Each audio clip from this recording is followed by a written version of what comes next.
What up, everybody? Welcome to another live edition of Carolina Panthers Talk, brought to you by Blitzball Champ Gaming. I'm your host for this evening, Blitzball Champ Jason Ingram, coming at you live here on the U to the Tube. So I wanted to get on here and talk specifically Coach Matt Rhule of the Carolina Panthers. I really want to discuss and get everybody's thoughts and opinions with the state of the team. Have we seen enough to determine, does Matt Rhule deserve the boot, or should he get one more year? There was a particular article that I came across on the Carolina Panthers website that caught my attention. Just kind of want to start this off going through some of the stuff that was said in this article from, of course, Coach Matt Rhule, and I guess kind of set the tone for this topic. So the title of this article is Matt Rhule saying that David Tepper is tremendously supportive. Tremendously supportive. Coach Matt Rhule says that Mr. David Tepper has been unbelievably supportive. These were his quotes. All of our conversations this morning were about the best things to do moving forward, Coach Rhule said. Hey, what's up, VF Numbers? How you doing? He's been tremendously supportive and shown me a ton of confidence in terms of what we're doing. We're certainly not where we want to be, but we knew this was something that was going to have to be done right. Dave's been nothing but great to me, and I appreciate his confidence. Now, when he was asked explicitly, when he was asked whether Mr. David Tepper explicitly said that his job was safe, Coach Matt Rhule said that he didn't ask. Happy holidays and Merry Christmas to you as well, VF Numbers. I hope it was a good one for you. Hope you enjoyed time spent with family, friends, eat some good food, and enjoyed yourself. I know I did. Coach Matt Rhule quotes, "I don't ask those direct questions, and I never would speak. And I would never speak to his words," he said. "I hope you understand that. He's shown me nothing but confidence about me in the future moving forward, but I would never speak for him. I feel like that would be out of line. I don't think about anything other than doing my job. I hope when you think back about all the things I've said, I've been pretty consistent. My job is to do the best I can each and every day to give our players a chance to win. I talk to Mr. Tepper several times a week.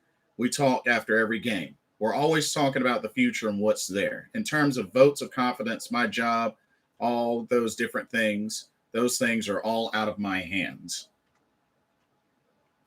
And he also says, "Lastly, I'm going to go back to my office and try to put together the best plan for our guys this week. And I hope that our players respect that and appreciate that. None of this is ever about me. It's about the team. It's the Panthers, our players, and I'm going to keep pushing forward." Now, and like I said, the link to that will be in the description box. So check that out for yourselves if you want to go back and look. Honestly, if you ask me, I can't say that I'm too surprised, because we have to remember Mr. David Tepper hired Coach Matt Rhule because what was the main thing he saw? He sees himself in Coach Matt Rhule. I mean, we have to remember, those were his words. He reminds him a lot of himself. So can we really be surprised that Mr. Tepper has been super duper supportive of Coach Matt Rhule, despite us being 5-10 right now, supposedly getting ready to be 5-12. We only got 2 games left: the Saints and the Bucks. Beat the Saints first, and we, just recently lost to the Bucks, so we got to play both those teams one last time. In his first 2 seasons coaching, we've only won 4 home games, 2 last year and 2 this season, since Matt Rhule has coached this team. And it's looking like he's getting ready to have a record of only 10 wins. Well, what would it be? 10-22, perhaps? 10-23? If we don't win another game this season? Only 10 wins under his belt. And yet, Mr. Tepper is apparently super duper very supportive of Coach Matt Rhule. So when it comes down to it, it really looks like we're going to be seeing Coach Matt Rhule in Carolina for at least another season, which would be year 3. Because, he did sign a 7-year contract.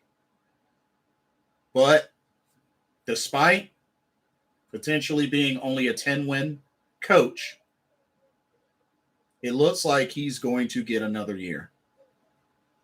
If all this that's being said is true, and the support and all, it's looking like he's getting one more year.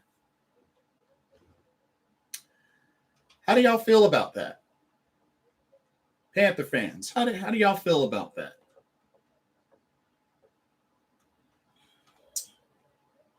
Me personally, I feel like when it comes down to it, this all goes back to David Tepper.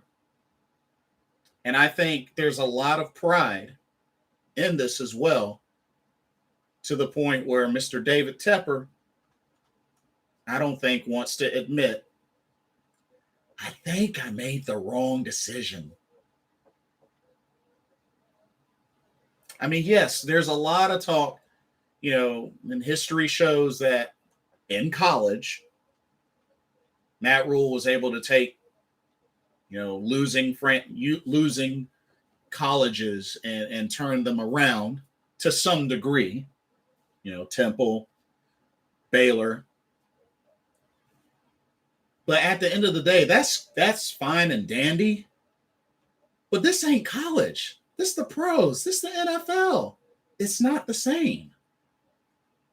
It's not the same whatsoever. So he's got his hands full, especially being, coaching a team in the NFC South. And honestly, in his second season, really hasn't been any improvement from his first season. Now, I know some people, gave him a pass after that first season. Oh, first time coaching in the NFL as a head coach, give him some slack, sort of thing. But honestly, this second year hasn't really showed any progress from the first year. That's not good. That's not good. Some may say third time's the charm. I don't know in this situation, y'all. I really don't.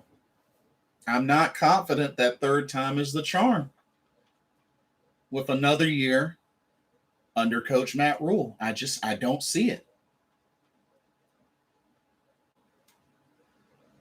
And I just really feel like it's at the point where, as much as we want to look at Coach Matt Rhule, we also got to start questioning Mr. David Tepper's decision making, especially if this does end up being that he's going to let Coach Rhule have one more year to try to turn things around, despite potentially having 2 back-to-back 5-win seasons.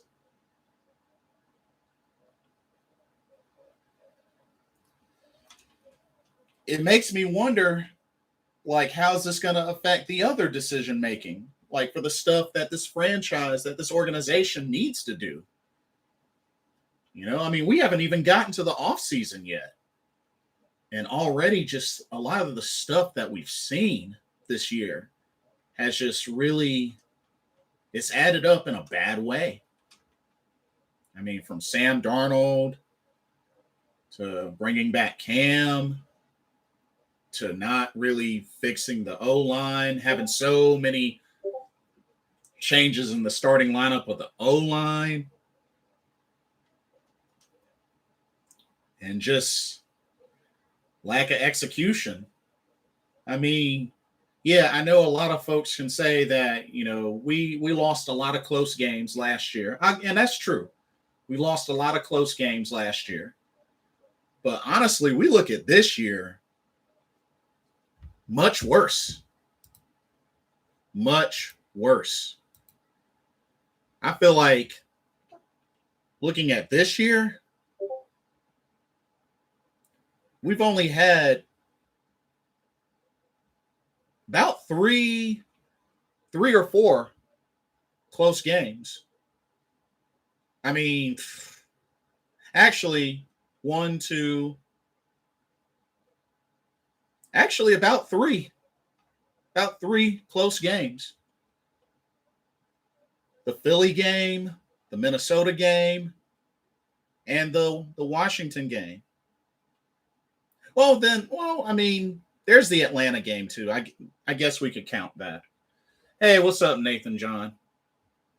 But not many close games this year in our losses compared to last year. So, I mean, it's safe to say that this year, the sophomore year for Coach Matt Rhule, worse, much worse. I don't know if you can really call it a sophomore slump, but I feel like sophomore slump is an understatement. But as much as we want to look at Coach Matt Rhule, we got to start looking at Mr. David Tepper on these decisions. Because if he's high and mighty on being confident and supportive in Coach Matt Rhule, that's a big problem. That's a big problem.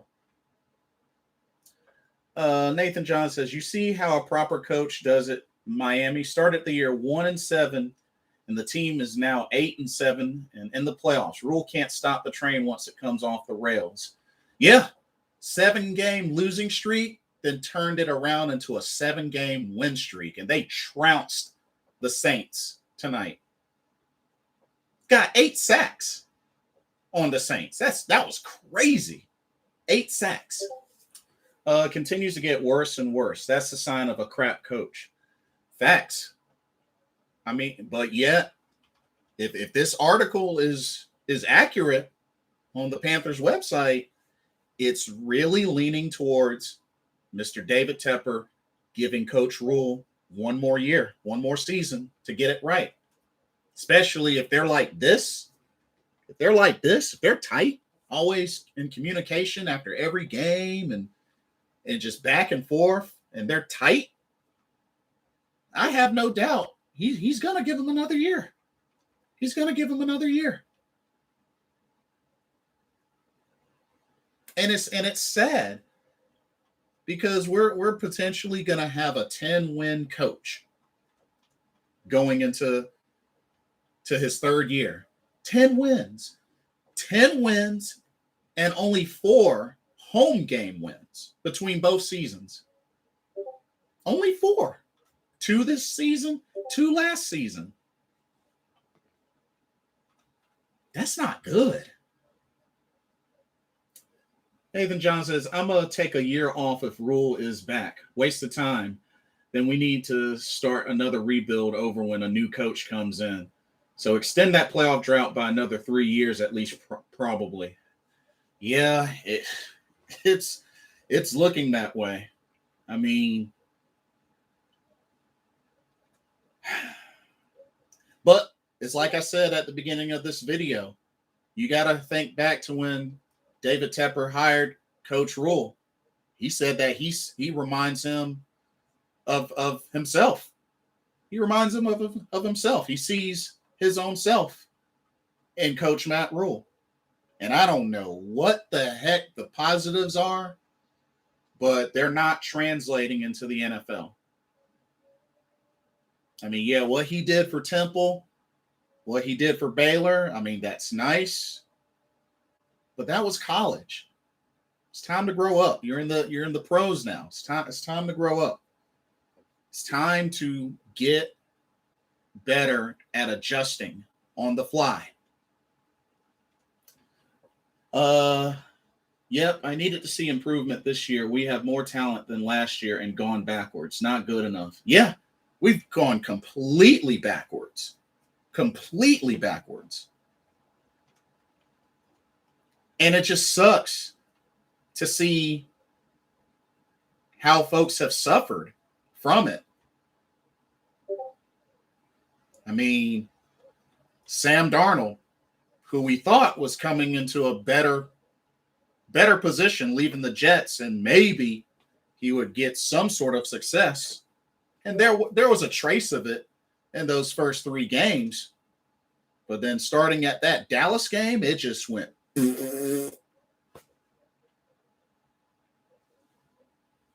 Cam Newton brought him back, had that victory in Arizona, even though he wasn't a starter. They started him.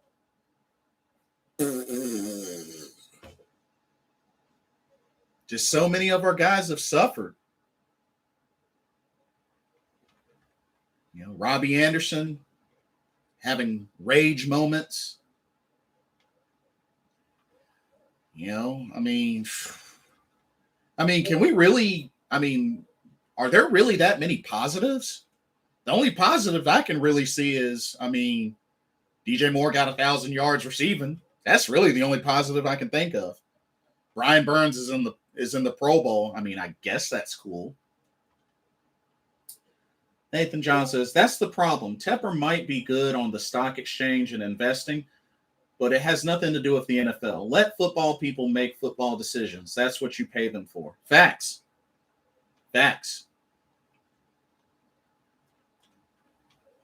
And don't get me wrong.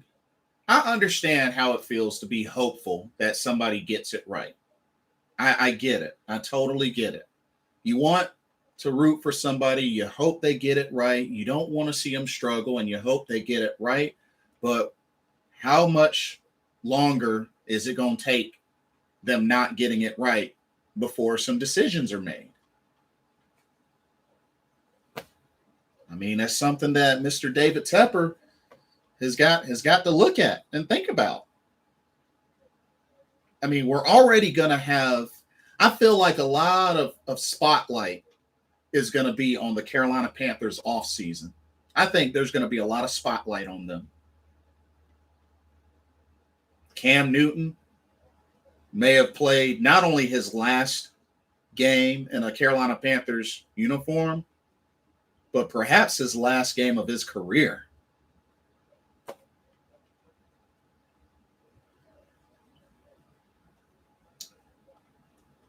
Sam Darnold.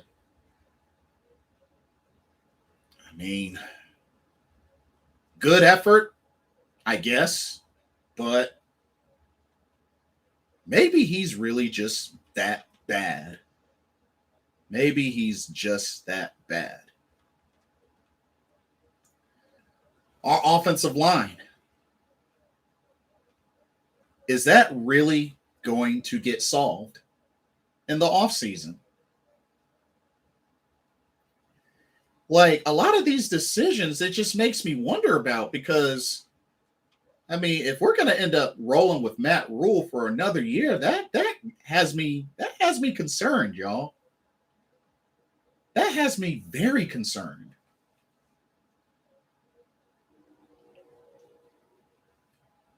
I mean, you look at a lot of other things. DJ Moore, another 1,000-yard receiving season, his third since being a Carolina Panther. Honestly, why should he stay? He's had so many quarterbacks in one team. Why should he stay? Playing under Coach Rhule, why should he stay? So a lot of people say he's not a number one, but 3 1,000-yard receiving seasons with the quarterbacks he's had. I mean, I don't know. Christian McCaffrey. The usage is enough for him. Are we ever going to see Christian McCaffrey make it through another season? I mean, Hassan Reddick, should he even come back? I mean, 2 of our draft picks, Shi Smith, which I was happy to see Shi Smith in the Tampa Bay game get some good yardage.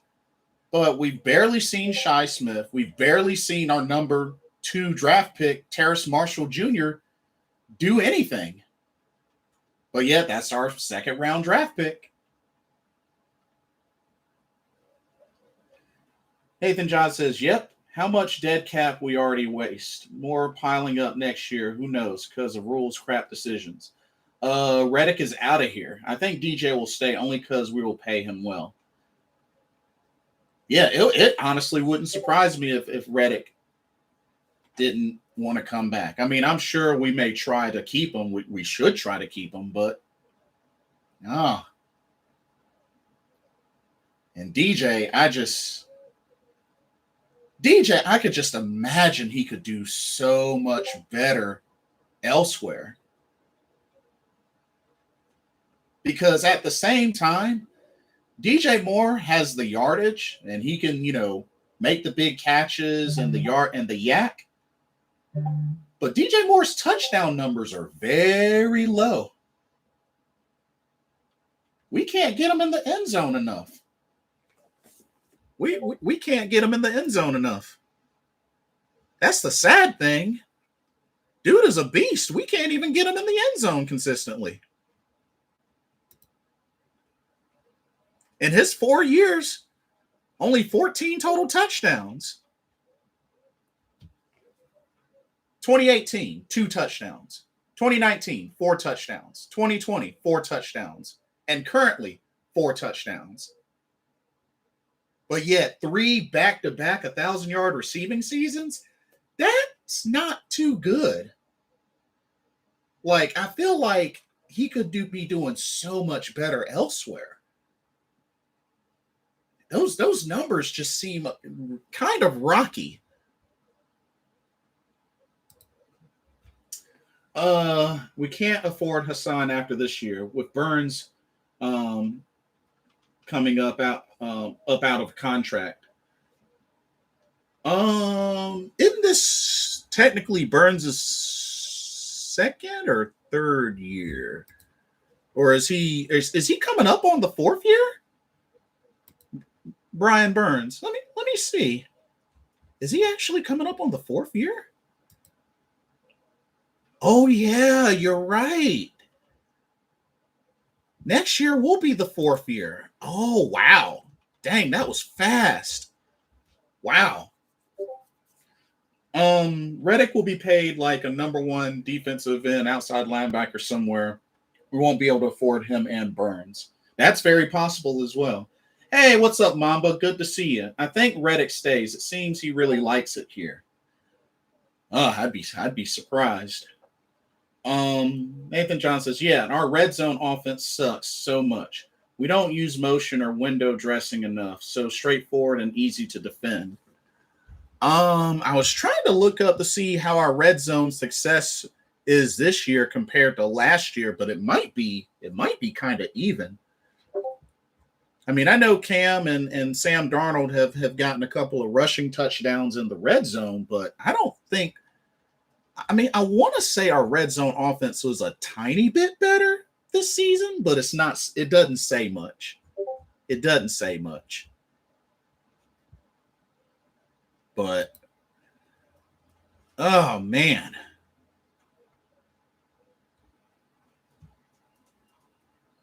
And you know the sad thing with our run game? Talking about passing wise. Oh, yeah, definitely passing wise, Nathan John. Yeah. Oh, I agree. Definitely passing wise. Indeed. You know what's sad? In only 6 games played, Cam Newton is the 3rd leading rusher of the team. That's sad.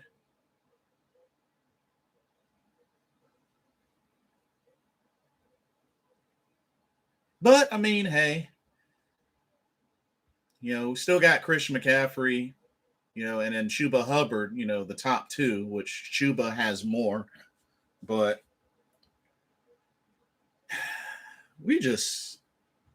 now it's at the point where we don't even come close to running the ball as much as we should.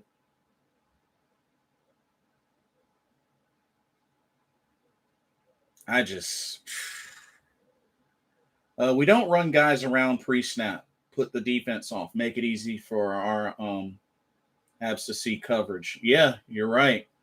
How often do we move Robbie and DJ around in the red zone pre-snap? Never. Yeah, it's not something we do. And I mean, like I said, it was nice to see a spark and Shi Smith. Shi Smith definitely. I hope to see more of Shi Smith. I really do. I hope to see more of Shi Smith. I think we got somebody we can build up in Shi Smith in the receiving game. We just got to get him some more catches. Mamba says Ian Rappaport said that Matt Rhule had a conversation with David Tepper about his future, and apparently David was very understanding and supportive. So it looks like he is staying. And I guess my question is, like, it makes no sense to me if David Tepper on one hand is like win now, win now, win now. You're not really looking like you're in win now mode. You know what I mean? That's what I'm seeing from David Tepper. You say win now, win now. All these moves are being made. That's like a win now, but the attitude and the sense of urgency of win now isn't there. So, but like you said in the beginning, he sees Coach Matt Rhule. He sees himself in Coach Matt Rhule, so he's gonna roll with him. JT, welcome to the stream. Matt Rhule needs to go. I agree. He does need to go. I agree. Nathan John says, Shi should have been playing sooner. Why has it taken so bloody long? I know there were a few times that he was inactive, but I agree. When he was available, he should have been used instantly. But I think there were a couple of times throughout the season that he was inactive, unfortunately. So,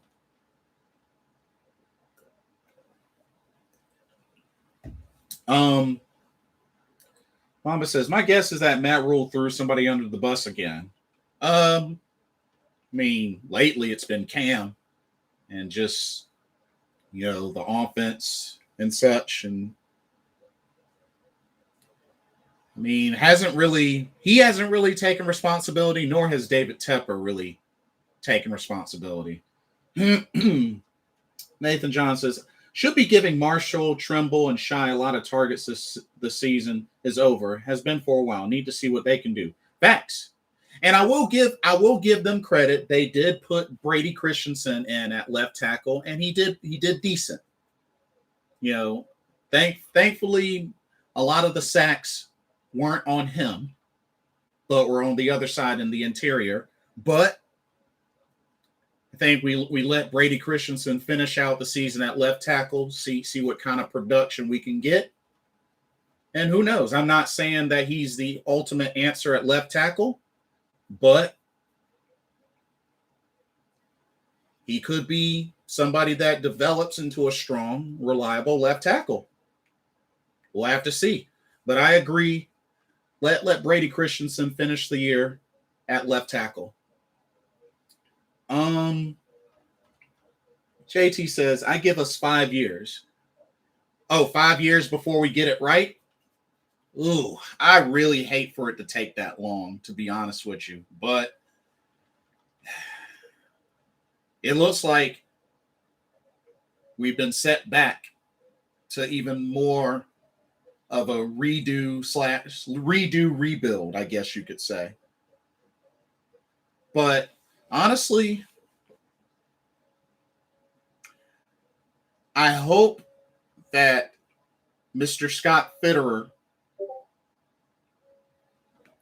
can look back at this season and be like, okay, bargain bin shopping ain't going to cut it.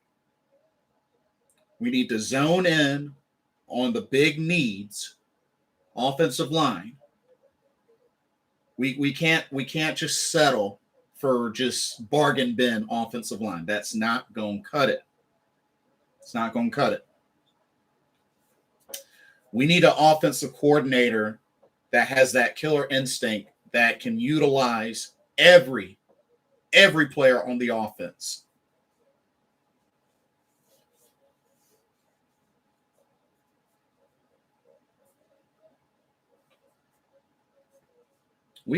They got work to do this offseason, some serious work to do. That's why I feel like the big spotlight is going to be on the Carolina Panthers this offseason, just because there's a lot that needs to happen. Mamba says, why wasn't Tepper so understanding with Ron Rivera? Ron had a legit excuse because of injuries. Honestly, I think it's because Ron wasn't his guy.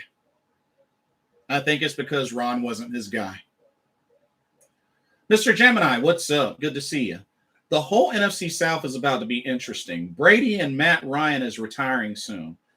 Matt Ryan, perhaps. Brady, I wouldn't. I don't know about that. I don't know about Brady.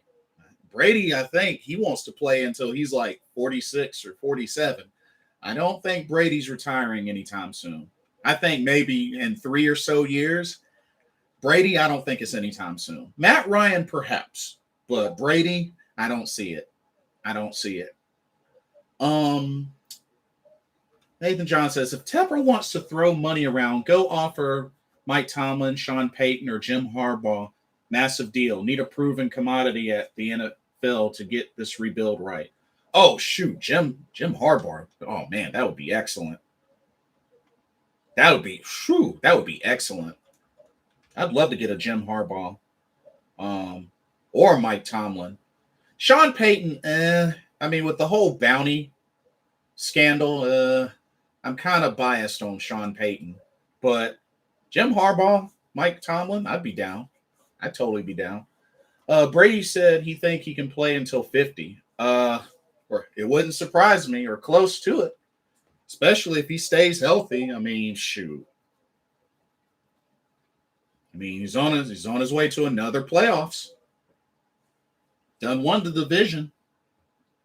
And they sealed the division after beating us. So, yeah, this is going to be a very interesting offseason. Very interesting. But word is it's looking very strongly like Matt Rhule is going to be back for another year. Mr. Gemini says, what are we going to do at quarterback and at O-line? Honestly, I'm up in the air when it comes to quarterback. I'm more concerned with offensive line. Offensive line has been the bigger and much longer problem over the years than quarterback. I'm more focused on the O-line getting fixed. That's like the main thing for me. Because it's like I said before, we could have the number one quarterback in the league. We could have a Deshaun Watson, a Tom Brady, a Peyton Manning level quarterback. Wouldn't change anything with our craptacular offensive line. They would just get killed. We gotta start with the trenches.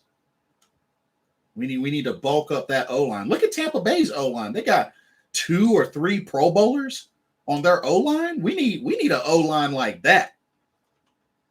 The Colts. We need an O-line like that.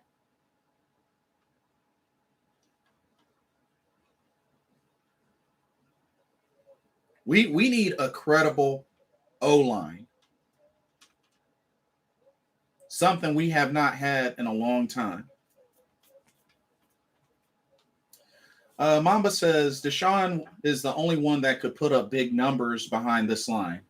Well, I mean, he did it in Houston, and they ended up being 4-12. So, I mean, Deshaun Watson was a top 5 quarterback last season, yet they finished 4-12. So, I mean, and I feel like it wouldn't be any different if he played at Carolina. I'd be scared for him because can't protect him. He'd have to run around all day. So, JT says, I feel like Matt Rhule and the team don't care. I feel like the team, especially the players, I think they don't have any faith in Matt Rhule. Although Cam Newton is like, hey, that's my coach. I respect my coach and such. I mean, I guess that's, yeah, that's your coach and all, but I mean, come on, let's keep it real. You know, that coach has thrown you under the bus quite a number of times since you came here. So, do you still love him, Cam Newton? Do you still have his back? He doesn't seem like he has your back, Cameron Jarrell Newton. It doesn't seem like Mr. Rhule fully has your back. I'm just saying. Maybe I'm wrong, but maybe I missed something, but I'm just saying. Y'all correct me. Shoot. What sucks is that we don't have a first round pick this year. Oh no, we do. We don't have a second and a third round. We have a first round. We don't have a second and a third round, Mr. Gemini. We don't have a second and a third round. But we do have a first round. We do have a first round. And that's another thing. You know, are they going to work to try to see if we can get those picks back? Because there's been a lot of talk about trading back. A lot of talk about trading back. And right now, with our recent loss, we are the number 7. We're the number 7 pick in the first round. After that loss to Tampa Bay, we're number 7. And we got to remember, the Jets right now have the 4th and the 6th pick. So the Jets, you best believe the Jets are going to capitalize on that. That's another team to look out for. The Jets have a lot of picks. They got a lot of picks this upcoming offseason. I think the only they don't have a 5th and they don't have a 6th and a 7th round, but they got a bunch of previous rounds where they have at least 2 picks in those rounds. So the Jets, they're going to be rolling in this upcoming draft. Nathan John says, Cam's only here because Tepper knew ticket sales were tanking. Rhule never wanted him back. Facts. If Rhule's still here, we'll do some stupid-ish and reach for a quarterback. You watch. No, pick one to buy him more time. Honestly, that's what I'm afraid of. That's what I'm afraid of. Like, you're definitely not wrong there, Nathan John. Like, that's what I'm afraid of. Because remember, I know they've done some scouting on Kenny Pickett. Who knows who else they've scouted and gotten eyes on? You know, who's to say they don't go quarterback or just some random top defensive player in the first round?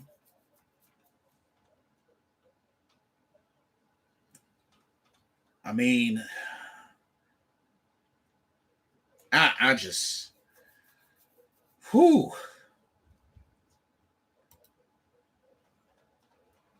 And on the Tankathon mock draft, they got us going Kenny Pickett in this with the 7th pick. In this mock draft on Tankathon, they got Carolina going Kenny Pickett with the 7th pick.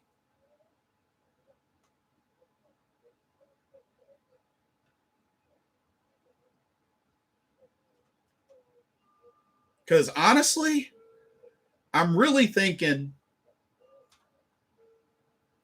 we should either, if we can get a Evan Neal or a Charles Cross that first round. I mean, Ikem Ikwanu, only because he's an NC State guy. I mean, I would be fine with either of them. Either of those three in the first round, I'd be okay with. Mamba says, watch them go linebacker in the first. Dude, it would surprise me, but it wouldn't surprise me. Mr.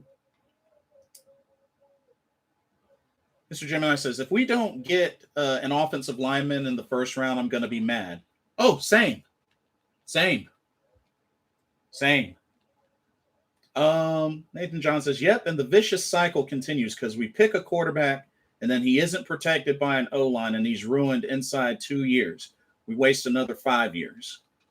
And Mamba says, all the mock drafts have seen is us picking Kenny Pickett or Matt Corral. Oh, yeah, Matt Corral from Ole Miss.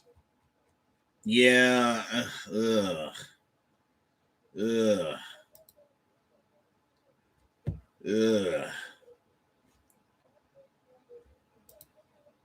Let me see what I'm kind of curious.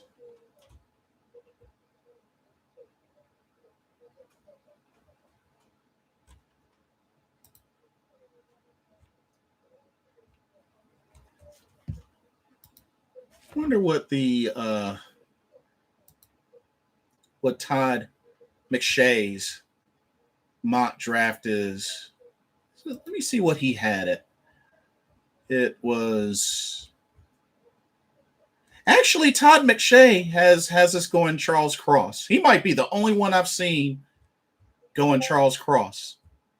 But something tells me either the Jaguars or the Giants are going to get Evan Neal. Something tells me the Giants or the Jaguars are going to get Evan Neal. But I feel like if Evan Neal falls to us, we got to get him. We got to get him. If he falls to us, we got to get him. And if not, and Charles Cross is available, Charles Cross.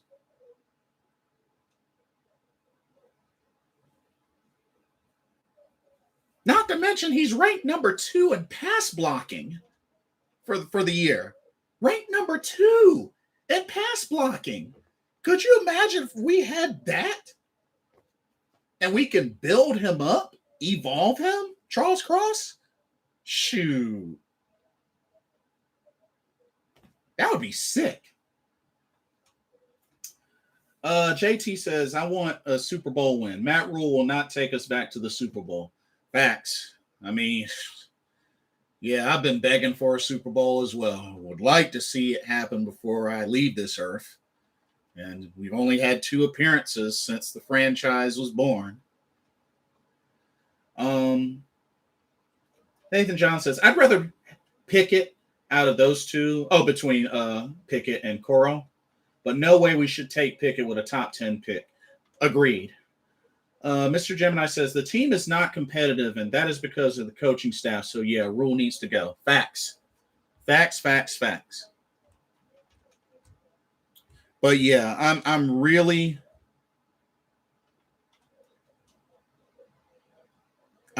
thinking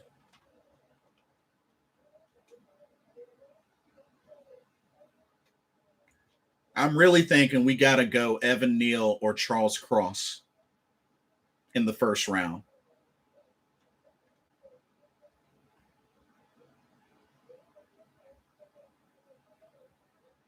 That's gotta be who we go with in the first round.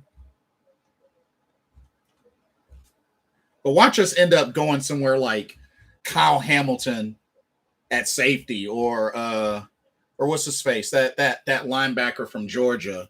I think Mamba was talking linebacker. Watch them think going with Nakobe Dean. They watch them go Nakobe Dean or Kyle Hamilton in the first round. Some stupid mess like that. But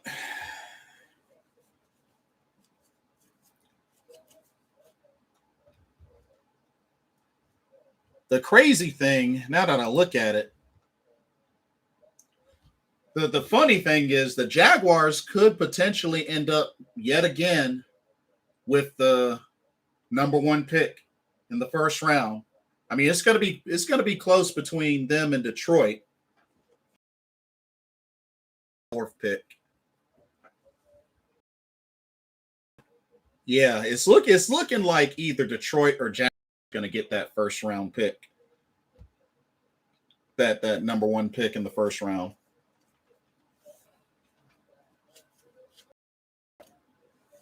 And you know what's also going to be interesting? Philadelphia. They have 3 picks in the first round. 19, 20, and 23rd. They got 3 in the first round. So Nathan John says Kyle Hamilton a beast, but you're right. He shouldn't be taken by us whatsoever. Yeah, agreed.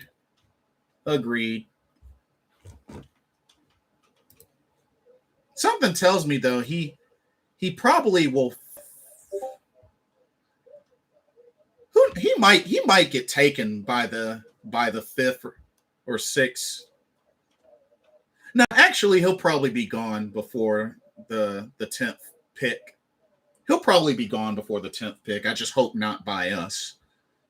But something tells me he'll be gone by the 10th pick.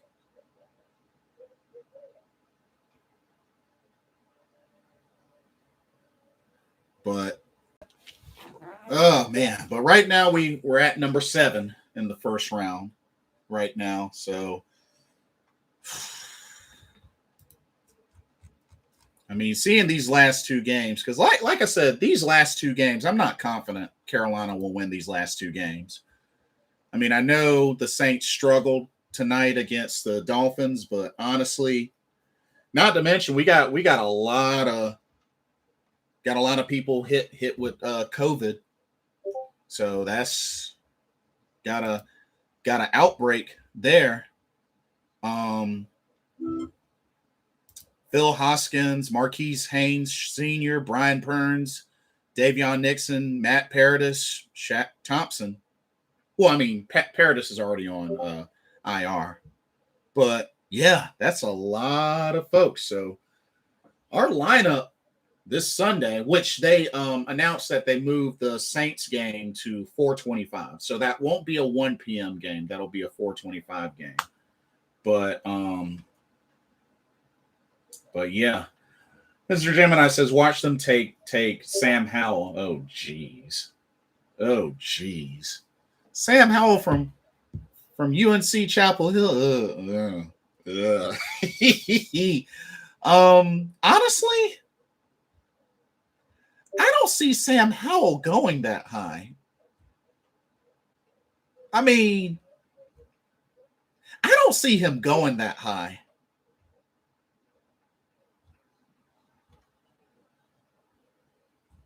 He might not even make it out of the first round, to be honest with you. I think Malik Willis will get picked up before Sam Howell gets picked up, to be honest with you. All Eagles picks gone to ish. They had like 3 picks in the top 10 a month or so ago.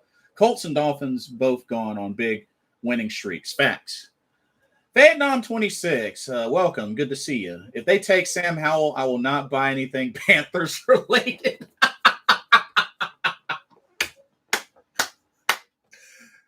Even him being a UNC guy? Even being a UNC guy? No jerseys? No hats? No keychains? No nothing? Wristbands? No nothing? Dang. Mamba says, if we trade back and then draft a quarterback, then we go all offensive linemen for the rest of the draft. I don't know, Mamba, because a lot of those big name offensive linemen that we really could go for might be out. Like, I potentially seeing, like, even in this mock draft, 1, 2, 3, 4, 5, 6, 7, potentially 7 players. Offensive linemen may be gone in the first round. Potentially 7, if not more.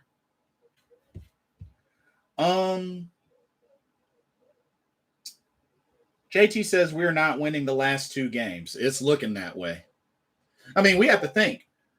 The Bucs offense was missing like a good 50-60% of their offense, and yet still put 32 points on us. Like, that's crazy. Missing a bundle of wide receivers, a couple of running backs. I mean, the only thing that stood out, yeah, they had their offensive linemen, but Bucs were missing a lot on their offense, and they still put 32 points on us. That's on our so-called number 2 defense in the league. Yeah, let that sink in. Nathan John says, Saints missing lots of players with COVID tonight. They'll get more back too. Lose them all, Panthers. Don't ruin our draft position now with a pointless win. Yeah, that's why the Panthers would take them, because they stupid. North Carolina is basketball, no football. See Mitchell Trubisky. Panthers trade for Daniel Jones. Yeah, I can see us doing dumb stuff like that. Why not? Done it past 2 years. Oh yeah. He's not doing too well in the New York Giants uniform. Yeah, he's. Oof. We don't. Nah, I wouldn't want Daniel Jones either. No way, man. No way, dude. But yeah, like I'm not confident that they can win these last 2 games. I'm not confident. I mean, shoot, number 2 defense, shoot, more like number 22 ranked defense. I mean, can't get no turnovers, couldn't get a single sack. Just Stephon Gilmore, he might as well not play in these last 2 games. Let him live to see another season.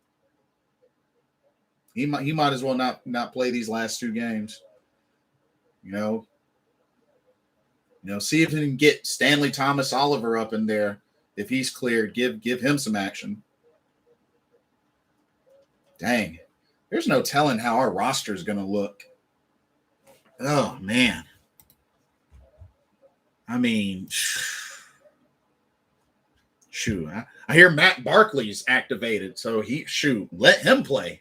I don't care. Let him play. Shoot. I'm going to Roll Blitz. Take care and have a good night. All right, Nathan John, you too. Good to see you. You rest well as well. Mr. Jenner, said, but yeah, this offseason is going to be really interesting for real. Oh, yeah. Facts. Like I said, I expect there to be cameras and spotlight from the NFL analysts all over the offseason for the Carolina Panthers. It's going to be really interesting. But got a lot to look at. Just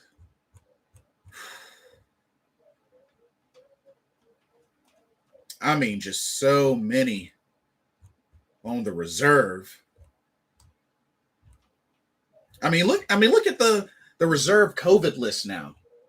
Brian Burns, Dennis Daly, Pat Elflein, Sam Franklin Jr., Marquise Haynes Sr., Phil Hoskins, Azur Kamara, Rashawn Melvin, Davion Nixon, Matt Paradis, Shaq Thompson, Brandon Zylstra. That's everybody on our reserve COVID list, y'all. And that doesn't even count injured reserve.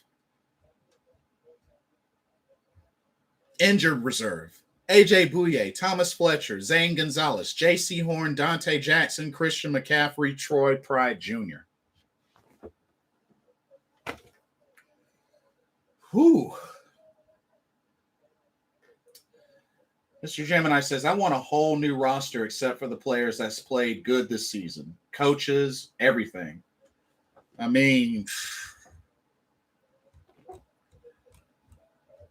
Realistically, only players that I feel played well to decent to well this year. DJ Moore, Hassan Reddick, Brian Burns, Zane Gonzalez.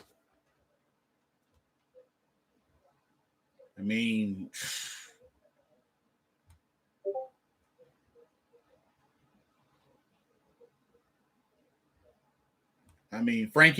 Louvu. I'd say Frankie Louvu. Frankie Louvu's done pretty well. I think he deserves to stay. Frankie Louvu.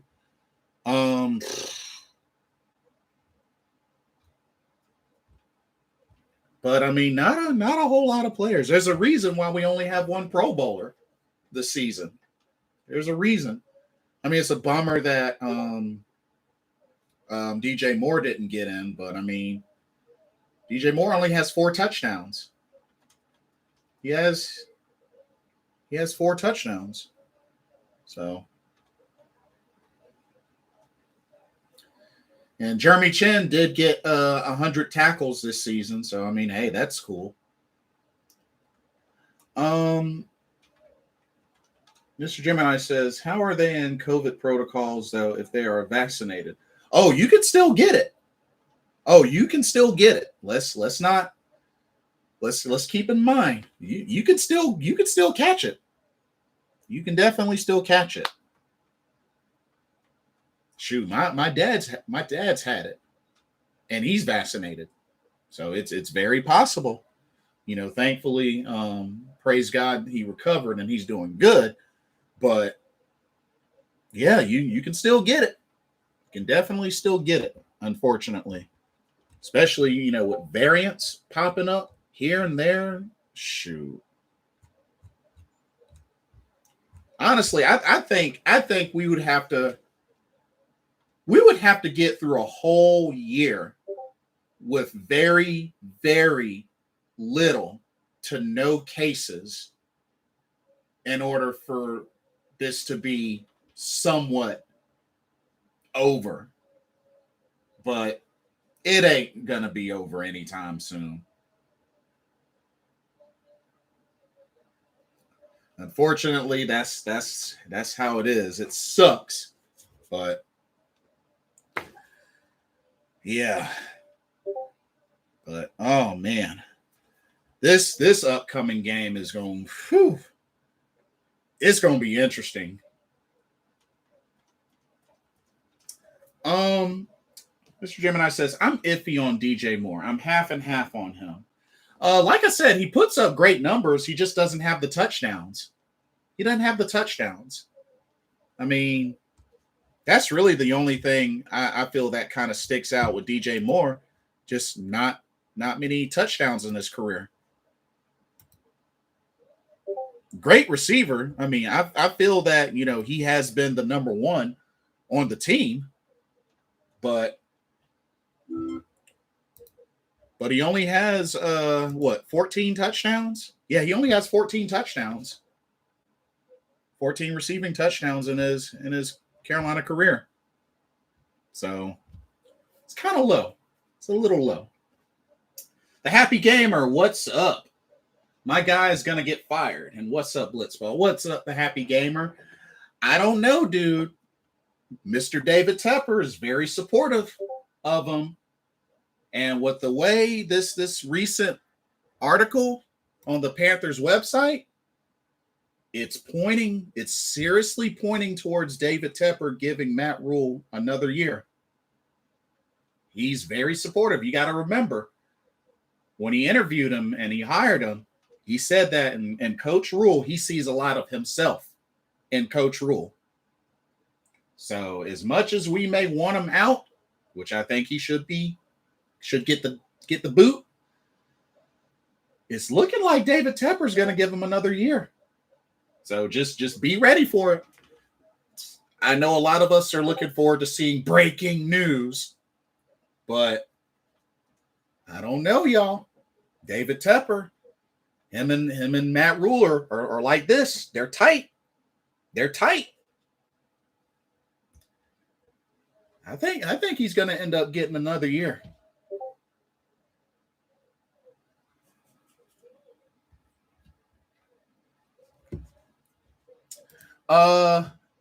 DJ's been here like 3 years. That's 5 a year. That's bad. Almost 5. Yeah. 4 years. This is 4th year. But yeah, first year 2 touchdowns, second year 4, third year 4, and this year so far. This year so far 4. So I mean, is that on DJ Moore though, Mr. Gemini? Is that on DJ Moore? You got to also remember we've had a terrible red zone offense for a number of years. Had a terrible red zone offense. And just with our play calling, there's a reason why a big percentage of DJ Moore's yards are yak. Keep that in mind. A lot of DJ Moore's yardage are yak. Yards after the catch. So, unfortunately, we haven't really seen a lot of end zone visits from Carolina, nor did they have DJ Moore on them, especially this year. Happy Gamer says he can be supportive, but 2 quarterbacks in 1 year, and both are doing horrible. One has got benched in 3 games. Yeah.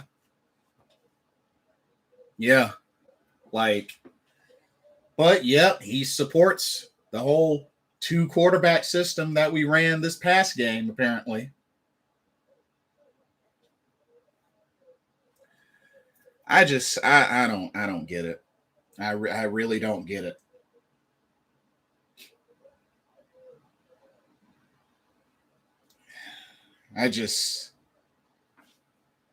Man.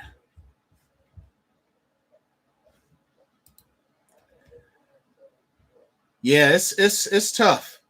It's really tough. What can you say? Is that coaching or not enough experience? I think a big part of it's coaching. I mean, it's been a big part of it, coaching wise.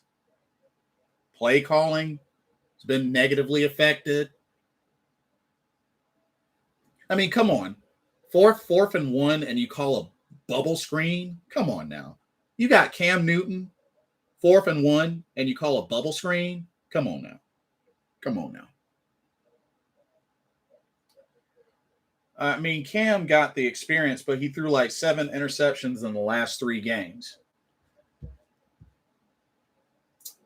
This is true. But here's the thing you got to remember, Happy Gamer. Here's the thing you got to remember. We're talking about a second coming of Cam Newton that came in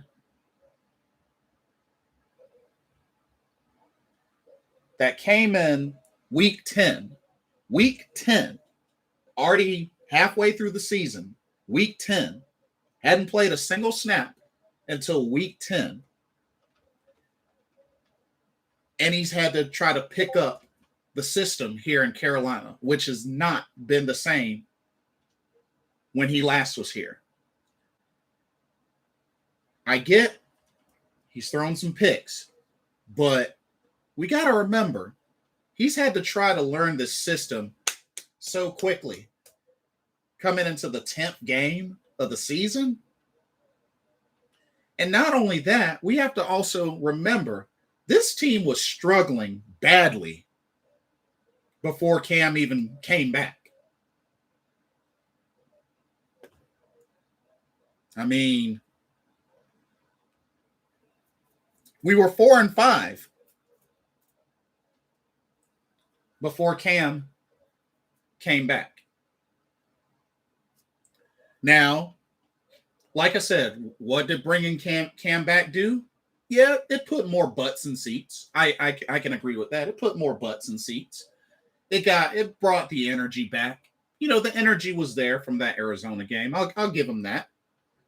But, and then again, I mean, in the Washington game, Cam played well, but the defense didn't hold their own. So it's just Cam was brought back in a really, really nasty, messed up situation. And we have to remember, David Tepper brought him back. Matt Rhule didn't want him back. You know, and it's just,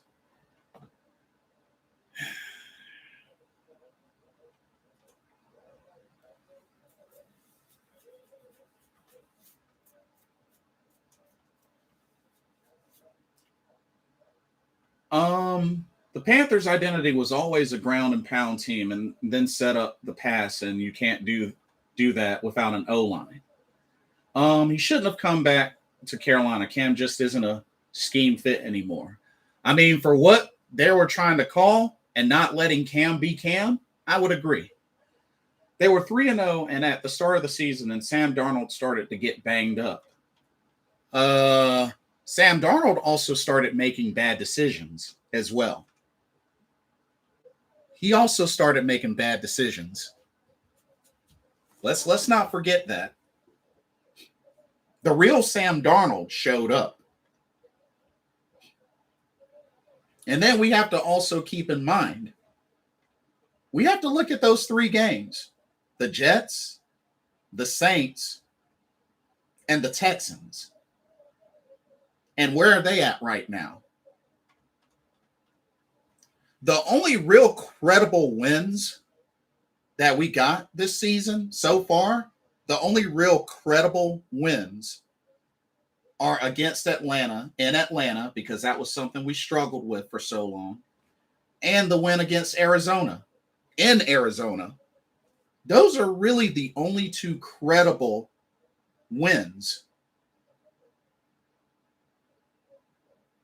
I mean, yeah, I understand each game you're supposed to win. No doubt about that. You play to win the game. You play to win the game. But at the same time, you know, where a team ranks always tends to stick out. And the Texans, the Saints, and the Jets, you know, the Saints, okay, I'll give you the Saints. But, you know, defense really helped dominate that game, especially with the shutting down of Alvin Kamara. And also the fact that, you know, like I said, the Jets and the Texans, look at their records. Do you think the Panthers would have won any of their last 3 games without Cam and with Darnold? Against the Bills, the Bucks, and the Falcons? Honestly,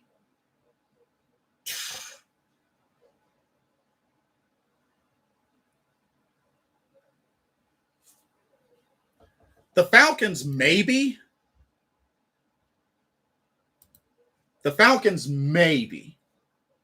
But, I mean, we have to also remember, the Falcons also put 29 points up against us. So, I mean, defense struggled as well. No way we would have beaten the Bills.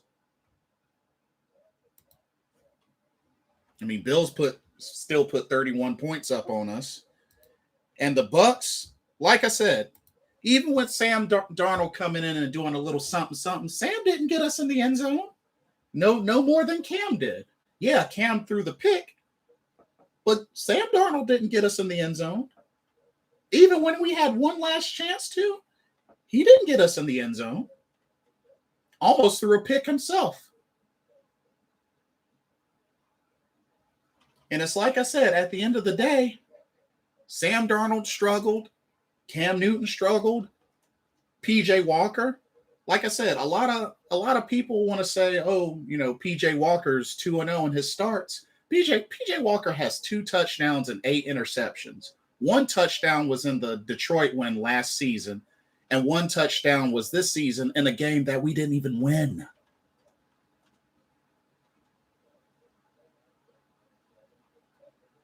Folks need to stop talking about the whole PJ Walker 2-0 as a starter. I mean, Cam Newton's 0-12, but he's been putting up. He's at least been able to get in the end zone.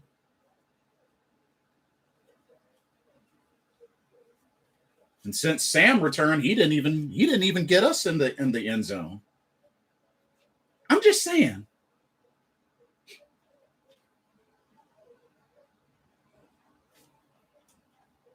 Did you see the Robbie Anderson video where he was talking about fake fans and that booing Sam are fake? Yeah, I saw it. And I mean, I understand where he's coming from, but at the same time, if he doesn't understand the frustration of the fans, then he's delusional. So I kind of see both sides of it, but if he doesn't seriously understand the frustration, especially him being somebody that cussed out Sam Darnold, you would think he would easily be able to relate. But I digress. Would you prefer Cam, the interception machine, and not a scheme fit, or Darnold that can at least get you more than 17 points? I mean, does it really matter? I mean, you got to keep in mind, Happy Gamer, Sam Darnold has 11 interceptions this season. 11. And only 7 touchdowns. I mean, there's really no comparison.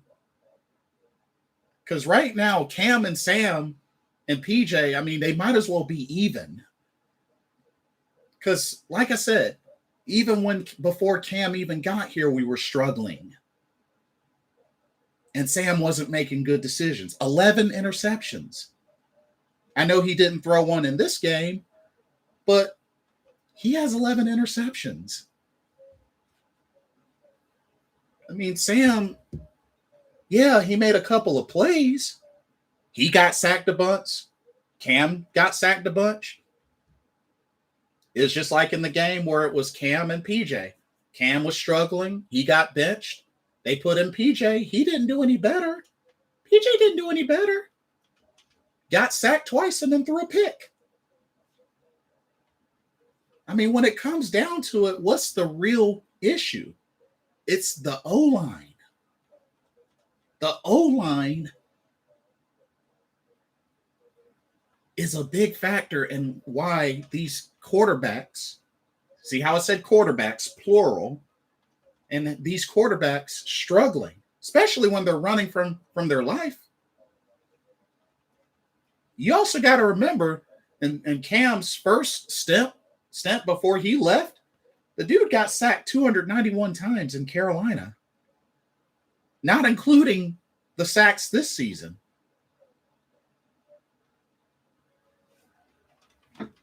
Like I said, a lot of people want to crown PJ Walker 2 touchdowns and 8 interceptions.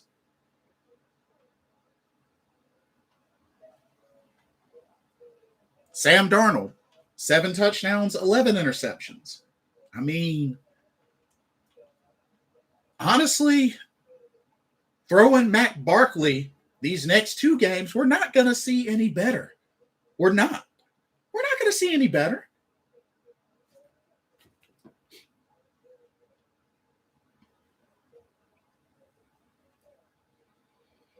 Mr. Gemini says both of them threw a lot of interceptions. Yeah. We didn't get more than 17 points in most games with Sam either. Facts. I mean, it's unfortunate, but that's the truth.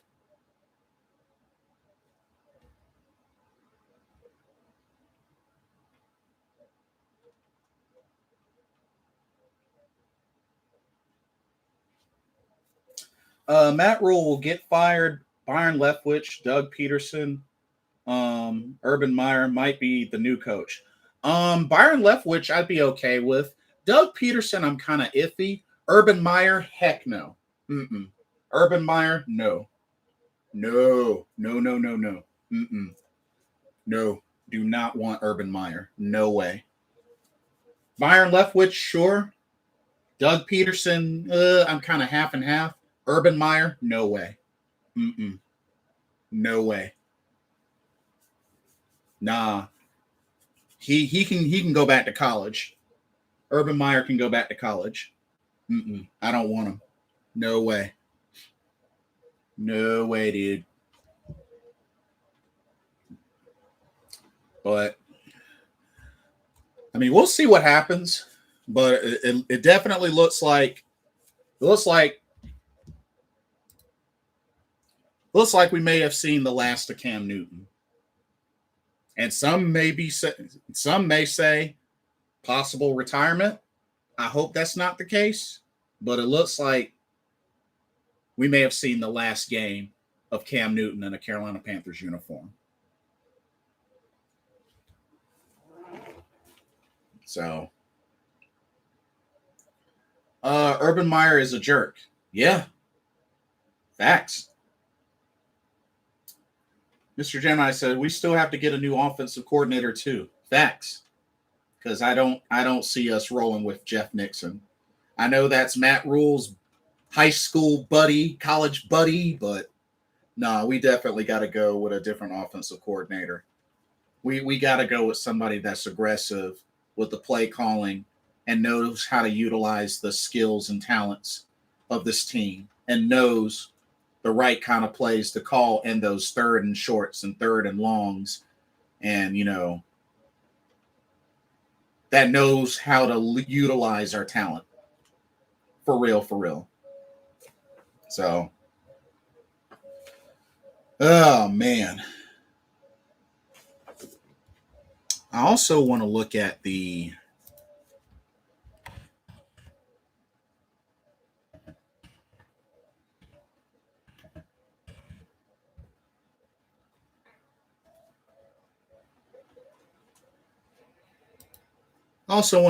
the free agents.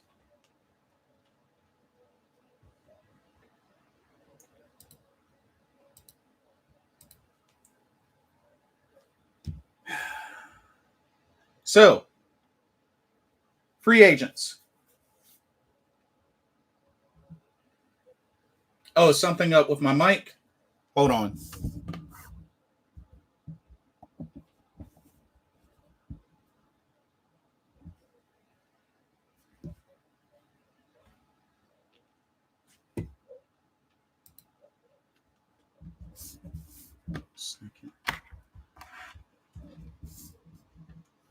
Okay, try refreshing.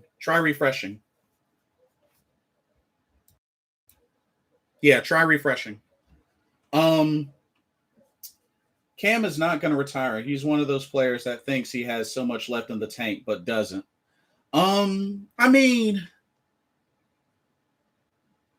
I think he has something left in the tank.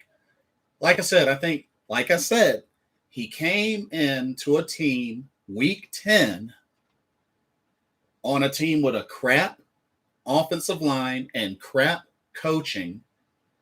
You can't expect somebody to be successful.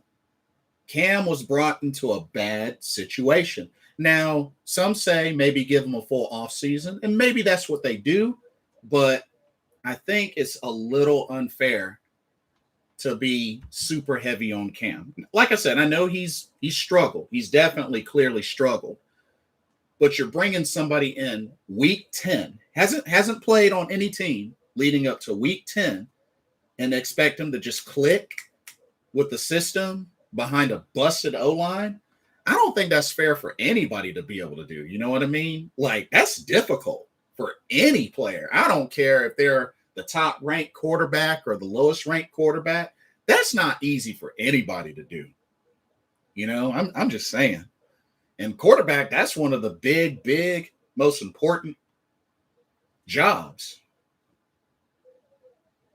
All right, Happy Gamer. Thanks for stopping by and chiming in. Good to see you.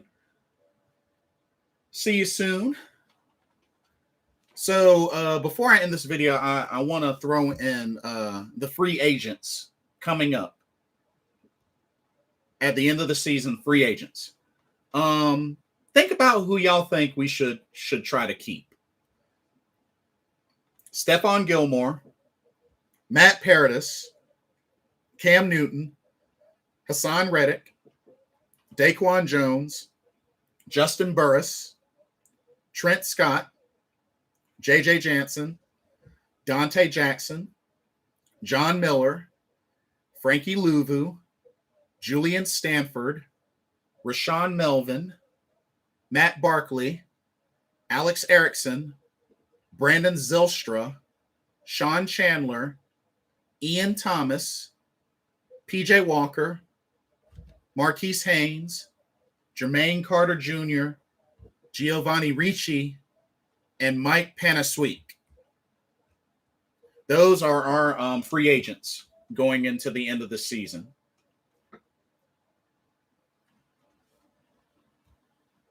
So who do y'all think we should keep out of that list? And if I have to repeat any names, just let me know. Mr. Gemini says, all I know is that someone will be the next quarterback. It's not going to be Sam, Cam, or PJ. It's very, very possible. Very possible. Who knows? They still might try to pull some effort to try to maybe go after a Russell Wilson or a Deshaun Watson or Aaron Rodgers or somebody they may try to go after.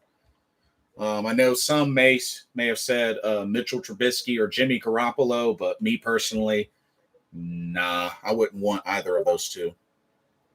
But if you ask me who I think we should keep,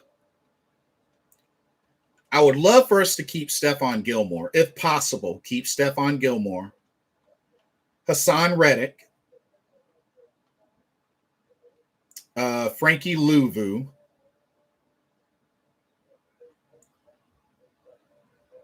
ooh. Honestly, right now, those are the only three that I could think of that I feel we should keep. Stephon Gilmore, Hassan Reddick, Frankie Louvu. Those are the only three that come to mind on this list, y'all, to be honest with you. I mean, Matt Paradis, I think he should go. Cam, I mean, I'm a stay neutral on Cam. Daquan Jones, I just don't think he's been that good this year, but I could be wrong. Justin Burris, I think he should be gone. Trent Scott, yeah, probably. J.J. Jansen, I mean, honestly, it wouldn't surprise me if he ended up retiring. The dude's 35, so, I mean, he might retire. Dante Jackson, I love you, but I don't see him coming back. John Miller, don't really see him coming back. His production has kind of dropped. Frankie Louvu, I think we should definitely keep Frankie Louvu. I think that's somebody we can build up and improve. He's made some impact this season, so I think Frankie Louvu is a keeper.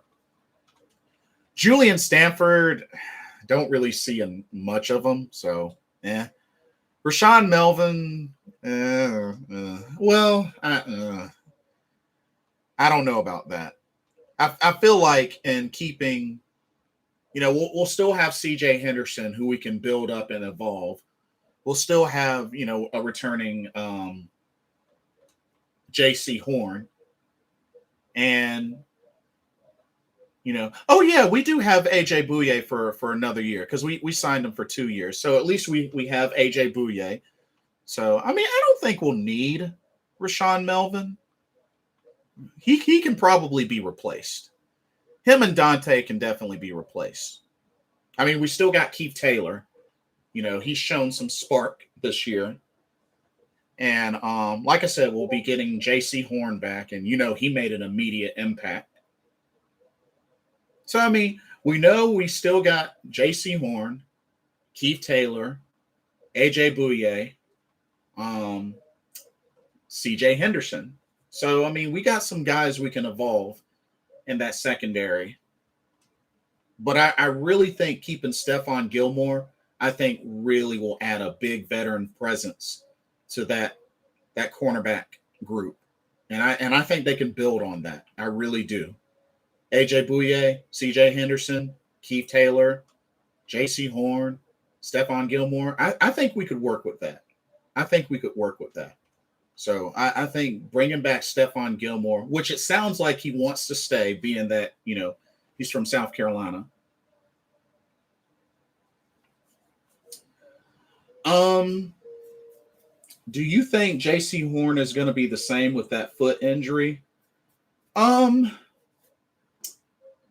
It's up in the air. It's definitely up in the air. But I think he's definitely going to bounce back. I think with the rehab and being that, which I believe he did get the surgery. If I remember correctly, he did get the surgery. And, just the rehab and just, he'll have a whole off season. And, we're not going to make the playoffs. So he'll have plenty of time to really get back into that shape and see what he can do. I think he'll be fine. It's up in the air, but I think he'll be fine. I really do. I think he'll be fine.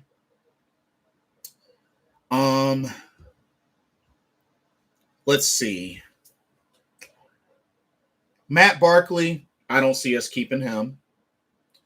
Alex Erickson, honestly, I don't see us keeping him. Brandon Zylstra,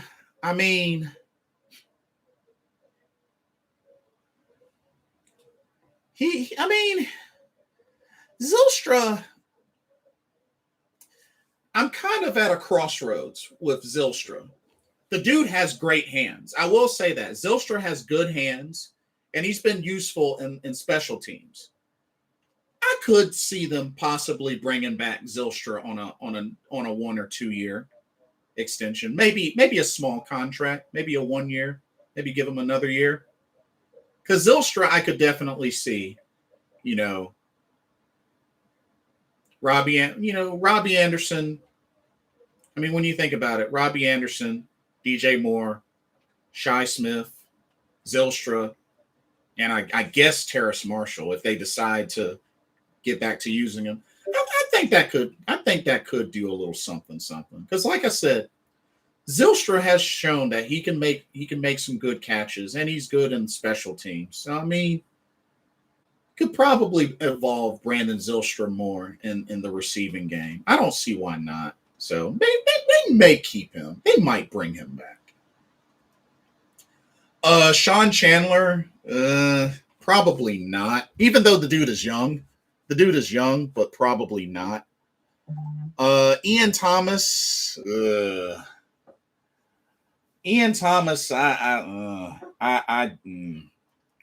don't know about Ian Thomas.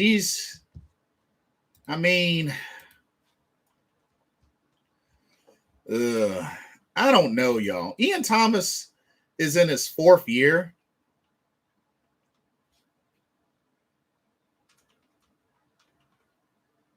I mean, he's in his 4th year.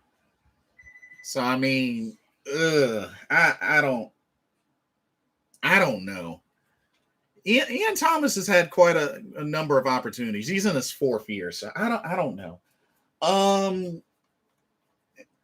Effie Fine, please forgive me if I mess up your name. Zylstra is Mr. Reliable. He's definitely showing that he has been. He's made some good catches, and he's been usable in the on special teams as well. Answer me this: why we give away Dan Arnold, the tight end? Honestly, I mean,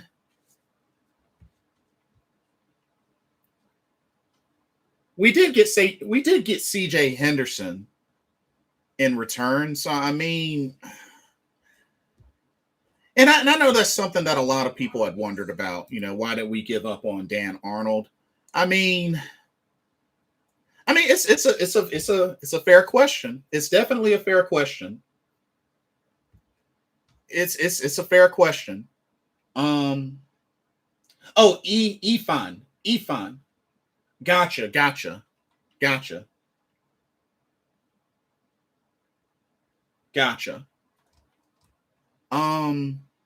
I mean, but no, that's a fair question. That's a fair question. I mean, I know a lot of folks really were hopeful for Dan Arnold, especially him potentially being a red zone threat. But I mean, we did get C.J. Henderson, so I mean, I don't know.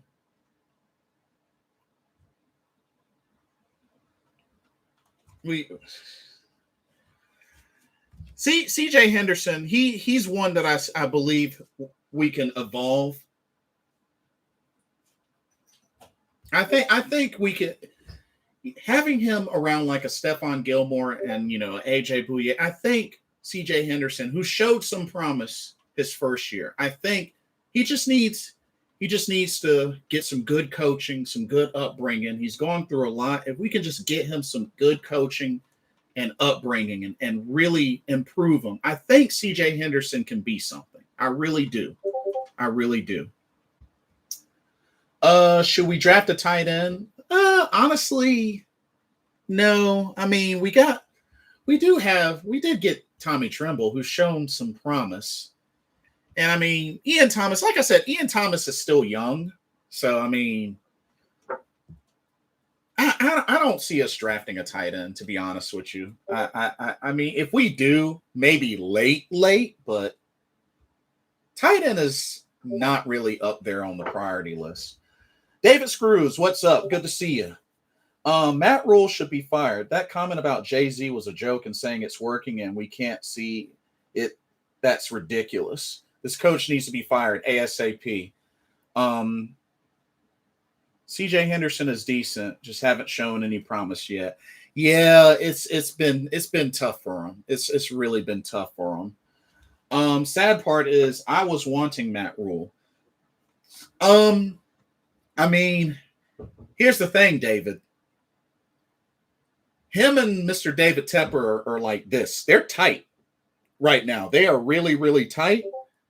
And from the recent article on Carolina Panthers website, it's looking like David Tepper is going to give him another year because apparently he's been very understanding and supportive of Matt Rhule, despite him potentially finishing once again with 5 wins and only 4 wins at home, and 2 in his first year and 2 this year. So that's already set in stone. We only have 4 home game wins in these last 2 seasons. Remember when Carolina was known for protecting home field? Not anymore. Not anymore.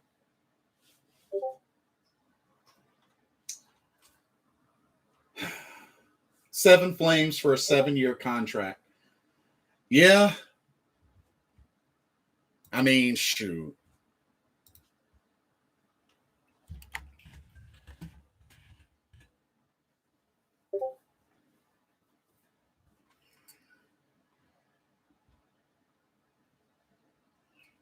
Can we get Bill Cowher? Whew. I would love Bill Cowher if it wasn't for him not coaching since 06. If that wouldn't be a thing, I would be all for Bill Cowher, especially with him, coming from NC State.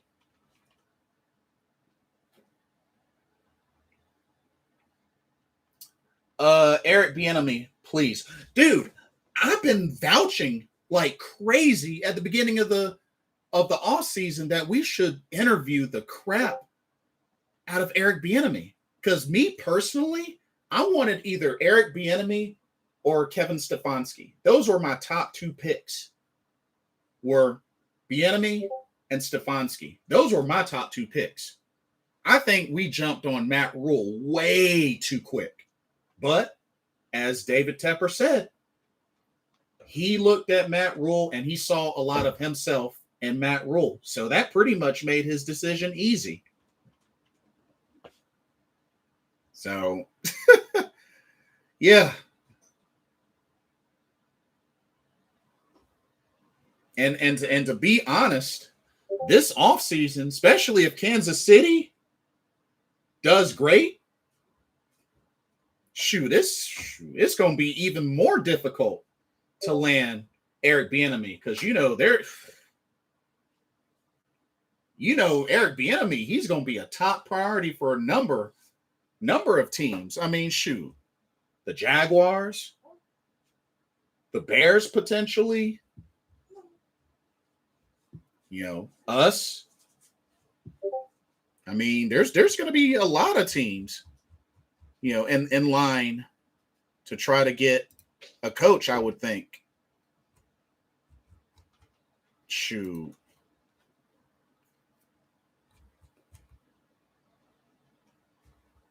And apparently, I think it's been confirmed that Joe Judge with the Giants is coming back. But I could see maybe the Bears looking for a new coach.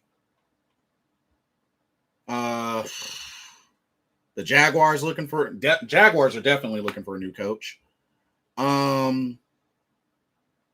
Maybe the Texans.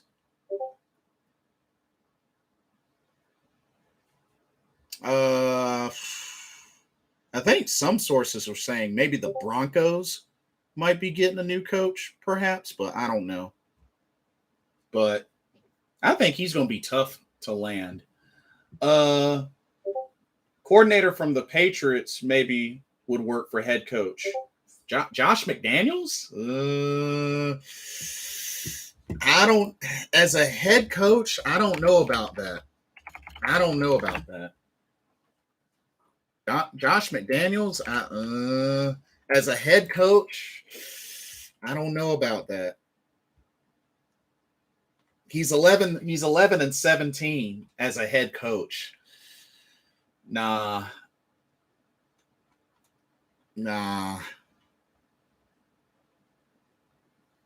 As an offensive coordinator, absolutely. We should now, for offensive coordinator, sure. But for head coach, nah. Bears, Jaguars, Texans. Yeah. Good point. Luke Kuechly as a coach.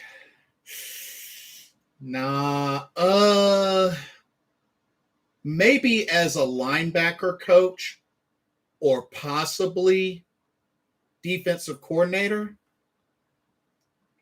But head coach, Luke Kuechly, nah. I love Luke Kuechly, but maybe not a head coach, but maybe as a linebacker coach, or maybe possibly could evolve into a defensive coordinator. I think that's very possible. Better than Matt Rhule, 10-20 record, but that's not saying much though. That's not saying much. 11-17, that's not much of a that's not that big of a difference in comparison. That's not that big of a difference in comparison. That's a .393 percentage. No, I was joking. Okay. No, all cool. Like, shoot, I wouldn't mind Luke Kuechly, like, as part of the staff, like in some sort of coaching role. I would be all for it. Very intelligent player, especially defense. Very intelligent player. But nah, Josh McDaniels as coach, nah. I mean, it's kind of the same situation as Norv Turner. Norv Turner, great offensive coordinator, not so much for a coach, for head coach. I'll take that 3.9 percentage over. Really? You'll take 11 and 17 over, potentially 10 and 23 or 10 and 22? Like, that's not that big of a difference. It's not that big of a difference. I'm just saying. It's not that big of a difference.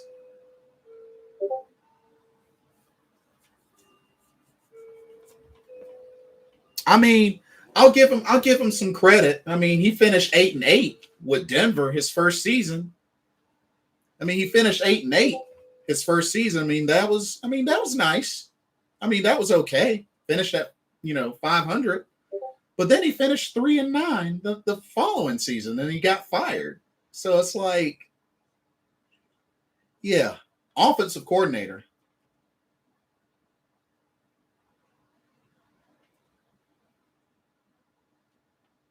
Yeah, still losing. Yeah. I mean, but yeah, I would love to see us.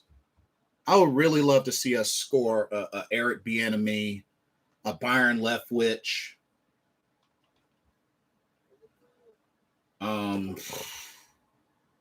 like a Eric Bieniemy, a Byron Leftwich, something to that degree. Because I would think Byron Leftwich is probably going to be in line for a head coaching position as well. But offensive coordinators, though, oh man, that's going to be tough. That's going to be really tough.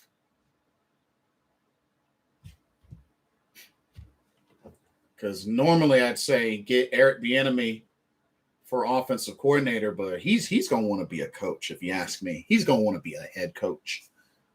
Same thing with Byron Leftwich. He's going to want to be a head coach.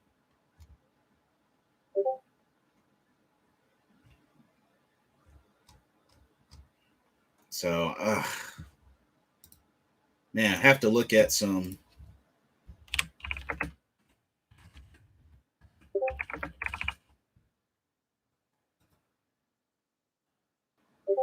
I mean,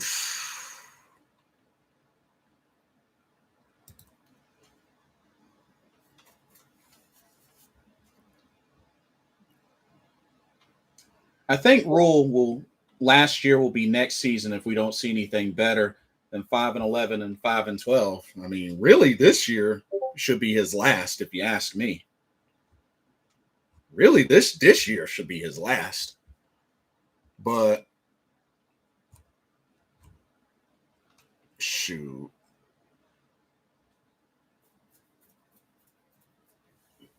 I mean,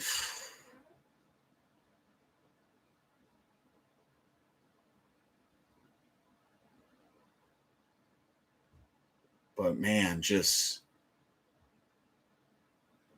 offensive coordinators, just,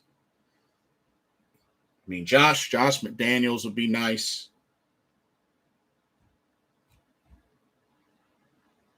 I mean,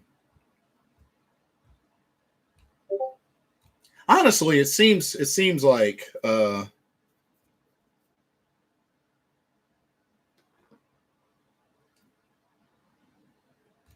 I remember one person was like, Jason Garrett. I'm like, no freaking way.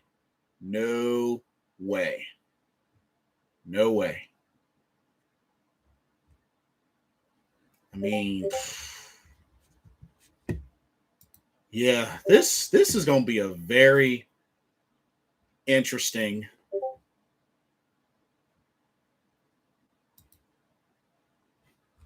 I mean, honestly,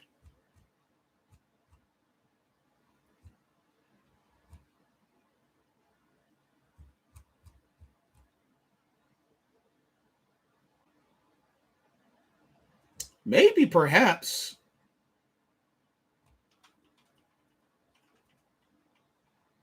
What would y'all think about possibly what would y'all think about Jim Caldwell? I mean, Jim Caldwell, he's 62-50 and he's 2-4 in the playoffs. How would y'all feel about a Jim Caldwell as head coach for the Carolina Panthers? How would y'all feel about that? I'll take Leftwich over Rhule too. Yeah, I would too. He's costing us a lot of money in draft picks. This is true. It's going to be a lot of changes soon. Yeah, the sooner the better. But yeah, what would y'all think of Jim Caldwell? I think Jim Caldwell.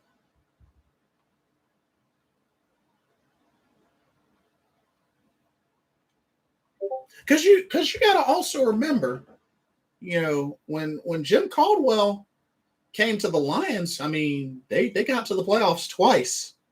So I mean, Mr. Gemini, I mean, the Lions got to the playoffs twice under Jim Caldwell. So I mean,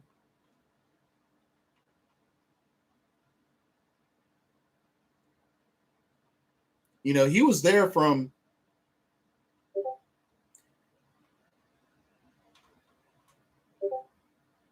I mean, yeah, I would say, not to mention they said among Lions coaches who served 60 plus games, Caldwell has the 5th best winning percentage in Lions franchise history. So, I mean, the Lions had some success under Jim Caldwell. So, I mean, I really don't think Jim Caldwell would be a bad hire. I don't think that'd be a bad hire.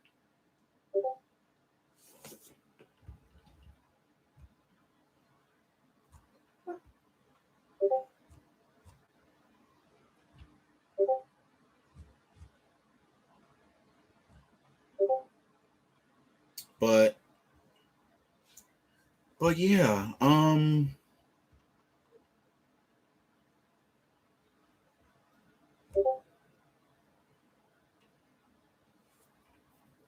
but yeah, as far as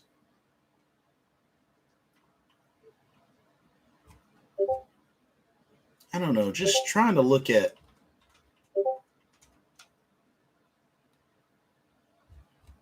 offensive coordinators. I mean,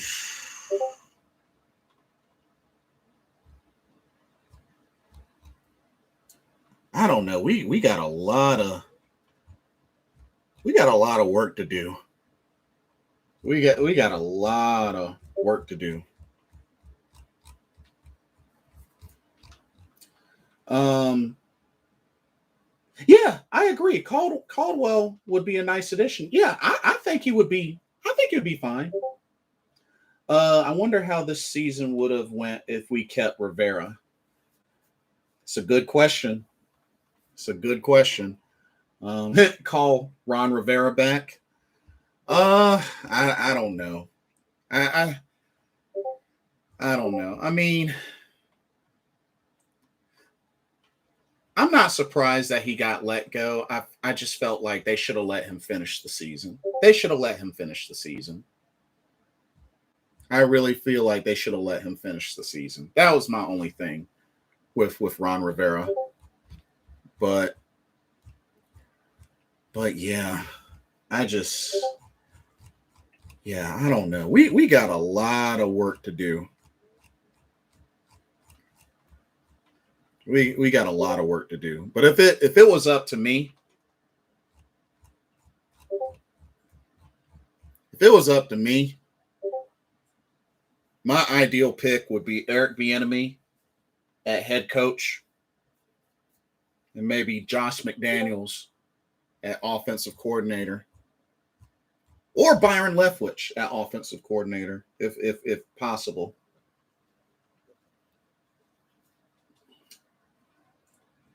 Call John Fox. Yeah, shoot, John Fox. He did his thing too. Washington football team looks way better than us in all phases. Playoff contentions back to back. This is true, although I'm pretty sure Washington's going to be out of playoff contention soon. I think Washington's going to be out of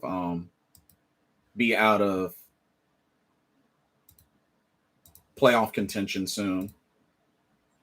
I think they're gonna be out of playoff contention soon. I mean, they're 6-9 and they got destroyed by the Cowboys. So I mean, yeah.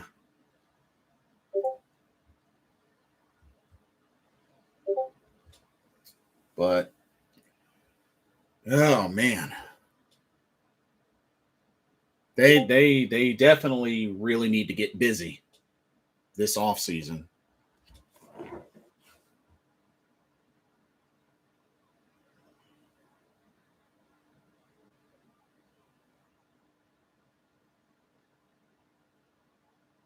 I mean, they may have a better record, but if they don't make the playoffs, they're in the same boat as us. They walk away with nothing. I mean, when you think about it, I mean, no division title or nothing. I mean, yeah. I mean, if they don't make the playoffs, they're just like us. They walk away with nothing.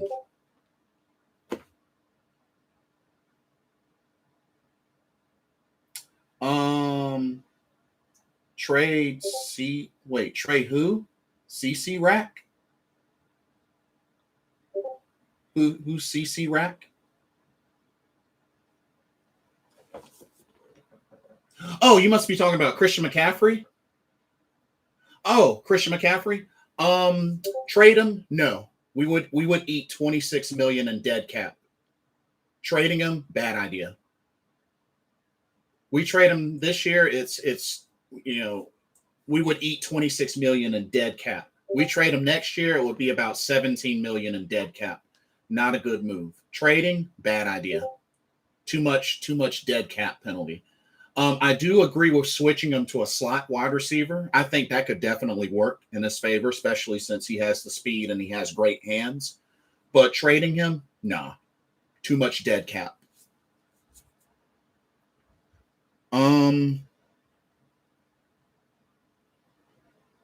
As a matter of fact, the Cowboys clinched the division with that win. So they have the division. So yeah. Green Bay, Dallas, and Tampa Bay have clinched their divisions.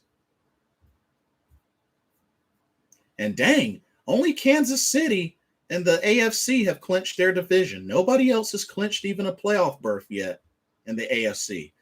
That's crazy. The AFC is looking tight. Really, really tight. Only Kansas City has clinched. But I'm thinking, realistically, my guess is that I'm pretty sure Philadelphia probably will get one of those playoff spots, possibly. Who do they have left to play? Washington and Dallas. I mean, it really depends on if Washington can bounce back and beat Philly. And San Fran, they got the Texans and the Rams. Now, San Fran could still do it. They should be able to beat the Texans, but the Rams will be tough. The Rams will be tough. Switch C-Mac's role and get a big body running back to pair up with Chuba and Abdullah. Yeah, I know a lot of folks are saying it might be time to get a power back. Might be time to get a power back. That may be a thing. And I mean,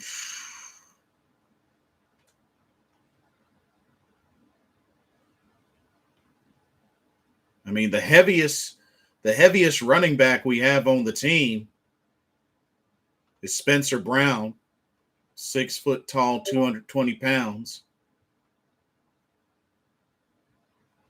So, I mean, yeah, probably some sort of power back would be helpful. Would definitely be helpful. But, oh, man.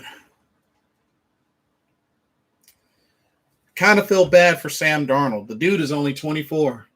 Struggled like crazy, and the dude is only 24 years old. Can you believe that? It's sad.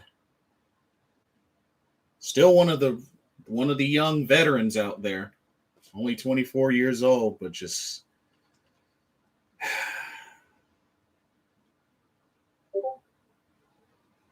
we had Tolbert, Mike Davis, Elijah Holyfield, Royce Freeman, CJ Anderson, SMH. We got rid of them.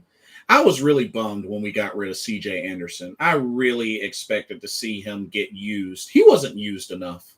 He really wasn't used enough.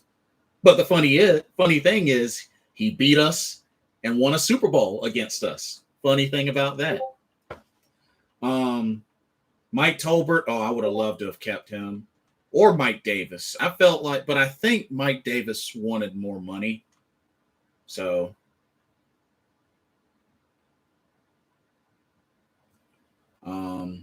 but yeah,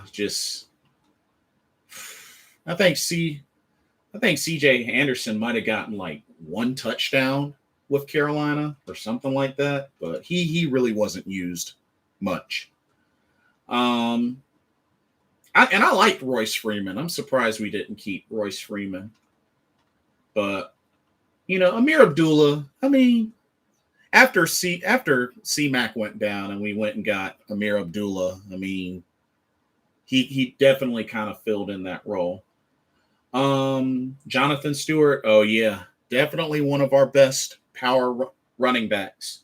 The only other power running back that I know that, was really good and such was Stephen Davis.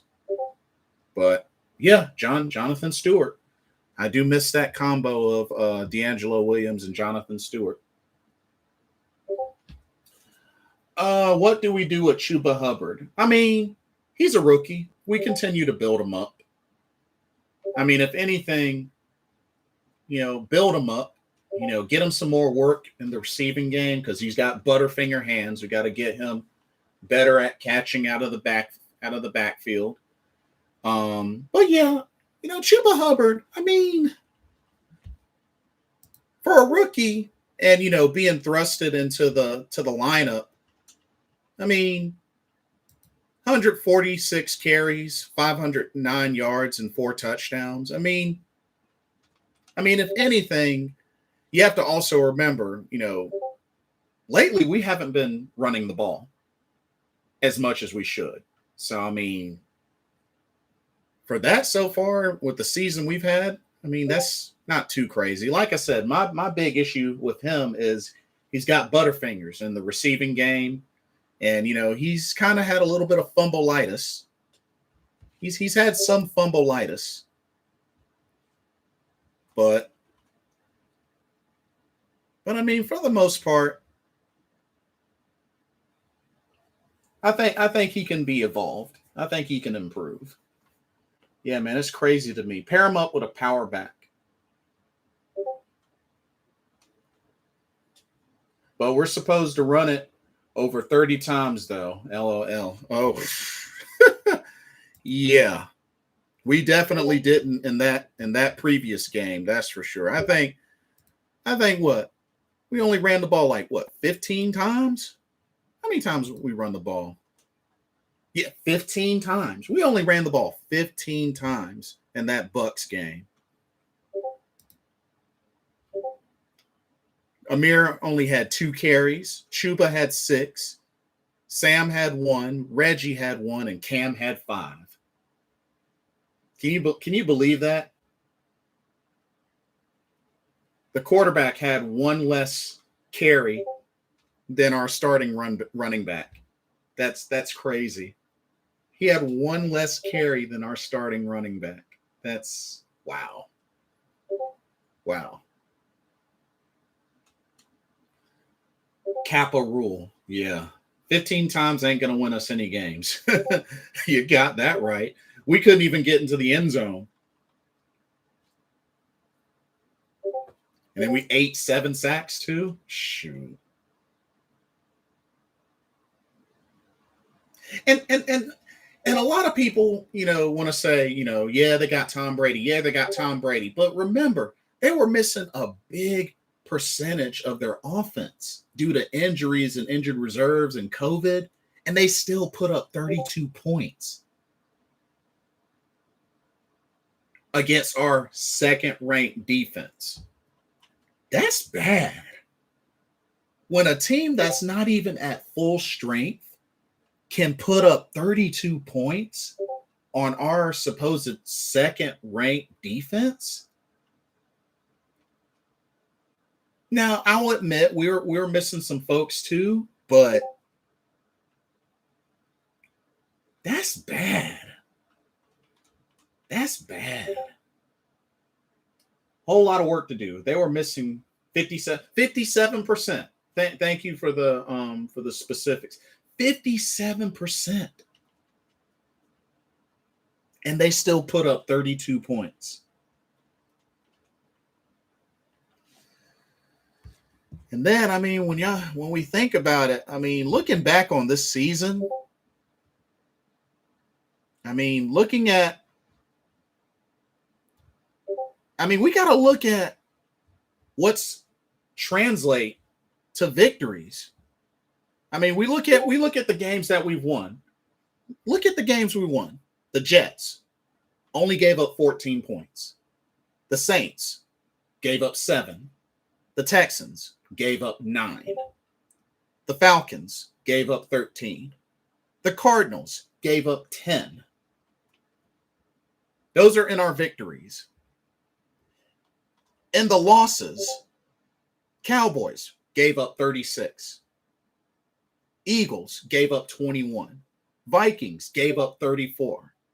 Giants gave up 25. Patriots gave up 24. Washington, 27. Miami, 33. Atlanta, 29. Buffalo, 31. And the Bucks, 32. 32.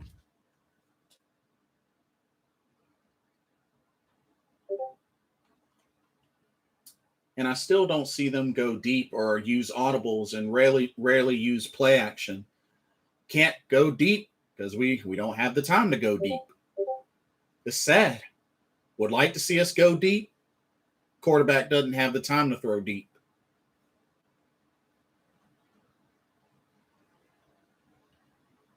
I was even surprised that Teddy Bridgewater was able to throw the ball 20 yards or more 40 times last season.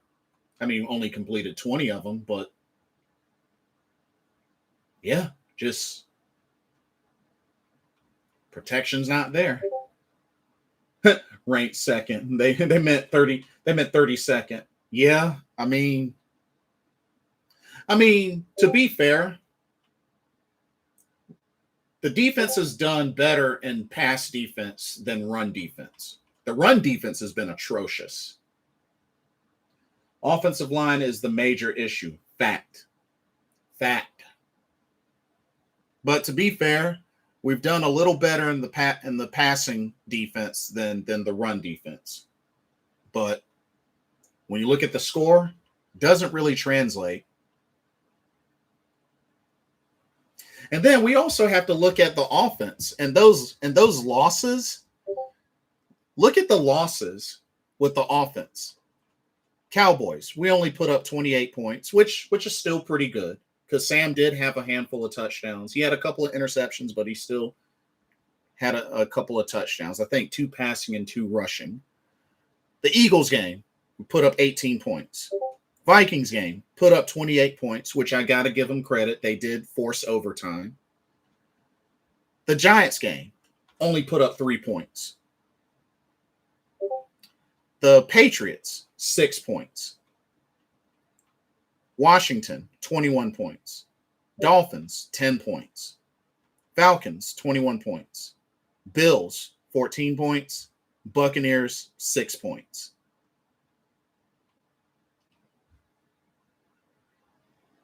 So, I mean, yeah, offensive line needs to be addressed immediately. Facts. No coaching is the major issue than the O-line. I'm gone, though. Good talking to you. # keep pounding. Keep pounding indeed, Mr. Gemini. Thank you so much for coming on here and chatting with me. But, yeah, it is getting late. And I do want to get in some Persona 4 Golden. But just to sum things up again, like I said, check out the article in the description box in this video, which will be archived. So check that out. But yeah, it's pretty much saying that David Tepper is still very supportive and understanding of Coach Matt Rhule, despite the current 5-10, probably soon to be 5-12 team record. But yet, still very supportive.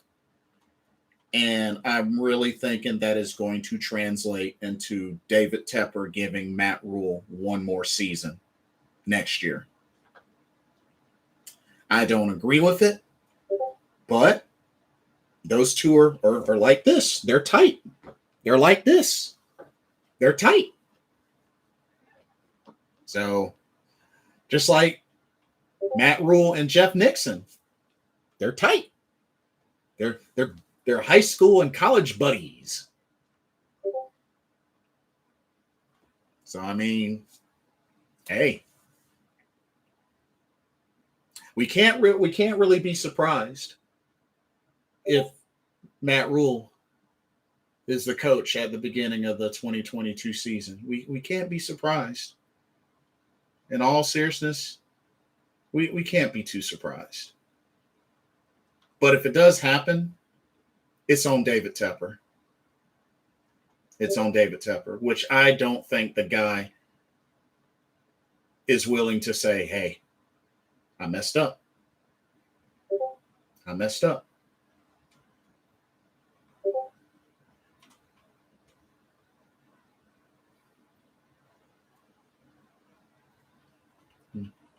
At least, one more season of Rhule. At least get a 500 record.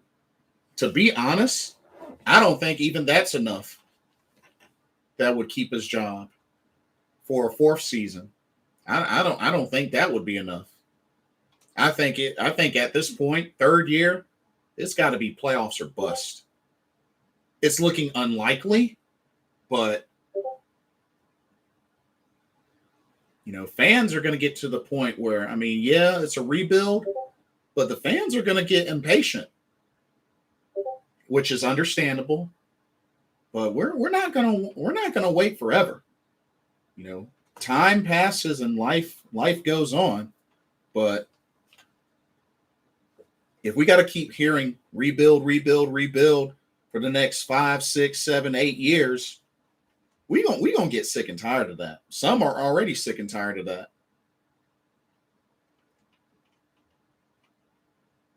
I mean, we got to remember our last playoff appearance was 2017. It's about to be 2022. And our last playoff appearance was 2017. We need to get back on the ball.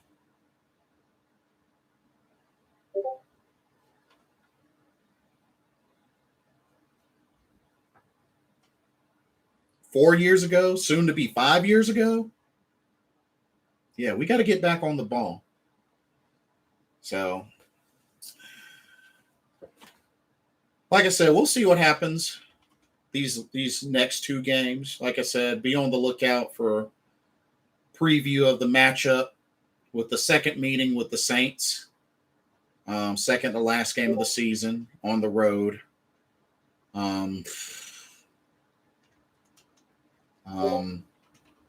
Right now we're in the number 7th pick in the first round right now, and we still don't have a second or a third round pick.